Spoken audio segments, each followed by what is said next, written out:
So, today we're going to dive into the incredible life of the 14th Dalai Lama, and we're going to do it through his own words. Our guide for this is his 1962 memoir, My Land and My People, which is this really personal account of a boy who became a global symbol for peace. And this is really where it all begins. It's such a simple, powerful statement. Before he was an icon, before he was a leader, he was just a kid from a remote village, from a family of farmers. This quote just grounds the whole story, you know? It reminds us that at its heart, this is a human journey. All right, so let's get into the first part of his story, which he calls A Farmer's Son. We're going to look at his totally ordinary childhood, and then the extraordinary call that completely changed his life, and honestly, the entire course of Tibetan history. Now, to really get how a farmer's son becomes a spiritual leader, you've got to understand this one core concept: reincarnation. See, in Tibetan Buddhism, a Dalai Lama isn't elected or appointed, he's found. The belief is that he's the direct reincarnation of the one who came before him, who himself is an incarnation of Chenrezig, the Buddha of mercy. Okay, so the search for the new Dalai Lama, it sounds like something straight out of a legend. It all started when a High Lama, the regent, had this vision while meditating by a sacred lake. He saw a house with these really distinct turquoise tiles. So a search party sets out, traveling in disguise, and they find that exact house in a tiny village called Toxer. The final proof? They laid out a bunch of items, some belonging to the previous Dalai Lama, some not.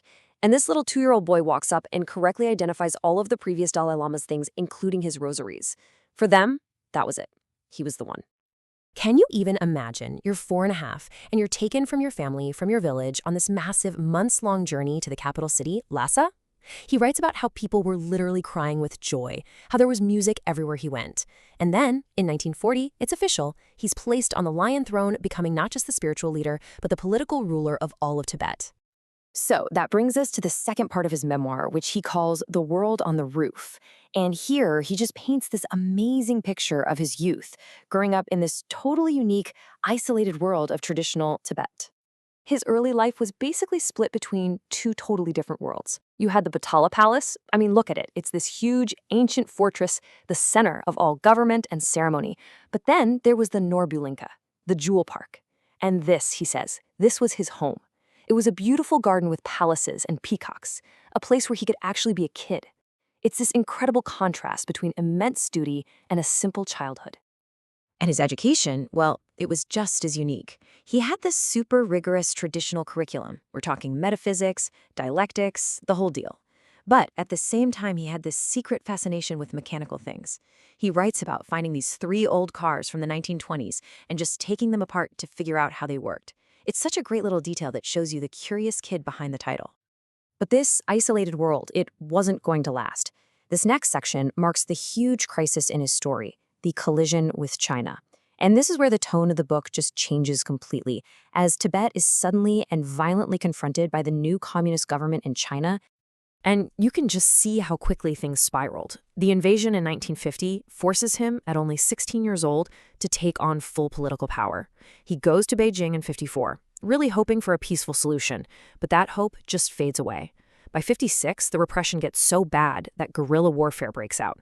It all comes to a head in 1959 with this massive popular uprising in Lhasa because people were terrified that the Chinese were going to harm their leader.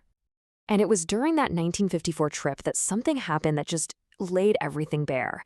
At his very last meeting with Mao, he remembers Mao leaning in close and whispering this to him: "Religion is poison."